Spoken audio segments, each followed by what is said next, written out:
Welcome back to Living Local. Millwright Local 2158 offers services that no other maintenance teams can.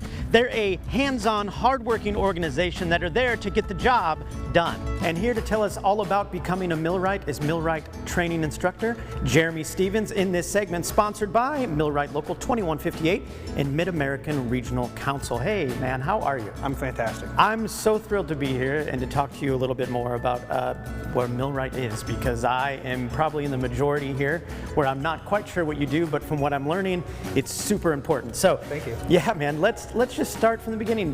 Just tell us, what exactly is a millwright? So a millwright is anybody that works in an industrial facility that has anything to do with the moving equipment. Okay. If it moves, rotates, stacks, conveys, that's going to be us. So we can install, dismantle, retrofit. We can do anything from new construction to keeping things running since the 1900s. Yeah, and I bet technology, it's always changing. Always and, changing. It keeps you on your toes a little bit, doesn't it? We're able to integrate computers into almost everything now. Wow. From RFID to Bluetooth, wireless. We can do vibration sensors with it. We can track different things. We can see where things are in a certain process. So that allows the end user to have full access and complete knowledge of all their products. And we kind of touched on a little bit, but what would a millwright do on a typical job? I mean, and from what I'm learning, there's no such thing as a typical job, but let's dig into that a little bit. What could someone that's becoming a millwright expect to be doing? Becoming a millwright, one thing to keep in mind is you're going to go to a facility and you're going to work on something that's very important to the production line to it. When that thing goes down, it's costing a bunch of time and money. Sure. So our job is to get that thing running back up just as fast as possible. So you can expect running 12-hour shifts. Sure. A lot of times we'll run 24 hours a day, so 7 to 7 and 7 to 7, just because it's so important that all this equipment just gets moved up and turned over just as fast as possible so that they can get right back to running. I can't imagine, man. That, there's always something to be fixed, right? And you kind of described a normal day, and it sounds like maybe there is not necessarily a normal day. It just depends on what you're working on. That's right? it. That's it. Normal might be that you just show up to facility, you get run down by the maintenance department. They tell you this is what we would like to see done today. These are the things that we're having issues with. What can you do to be able to help us out? All the way to maybe you're building wind turbines and you're going to be on a specific site for maybe a month, 6 weeks, where you're just one after the next, and it's become second nature to you.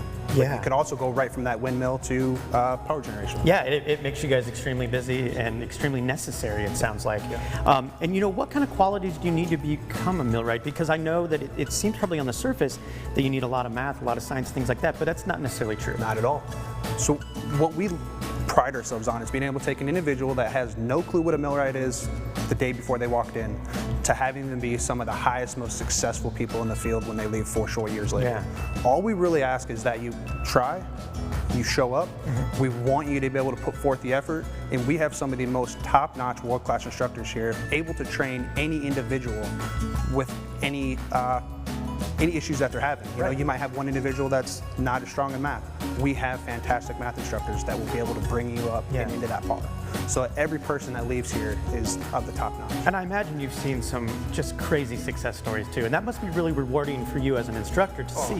One of the most prideful things is to see somebody that comes in unsure, a little bit timid, and when they leave a 4th year, they're one of the most prideful people that you've ever noticed. Yeah. They are so confident and so strong that when they leave here, the world's their oyster. It really is. And let's talk about the benefits of this kind of sort of brotherhood, because it's a brotherhood-like atmosphere, and being a millwright, because there's not a lot of you, right? Correct. I mean, you're talking out of the United Brotherhood of Carpenters, there's 500,000 members.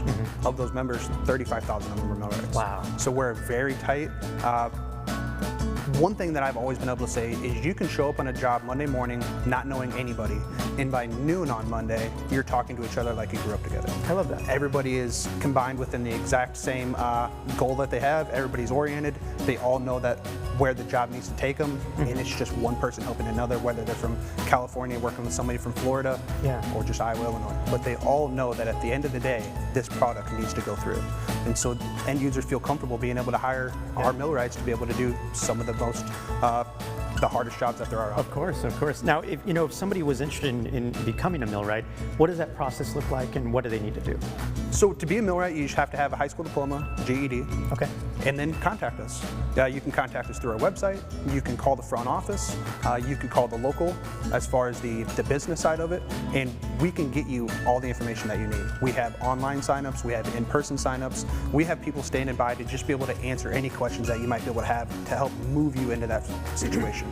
Again, you don't have to have a mechanical background. You don't have to have a math and science background. You have to have a need and a want.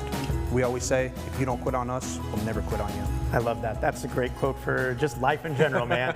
Hey, thanks so much, Jerame. I look forward to talking to you more. Thanks, man.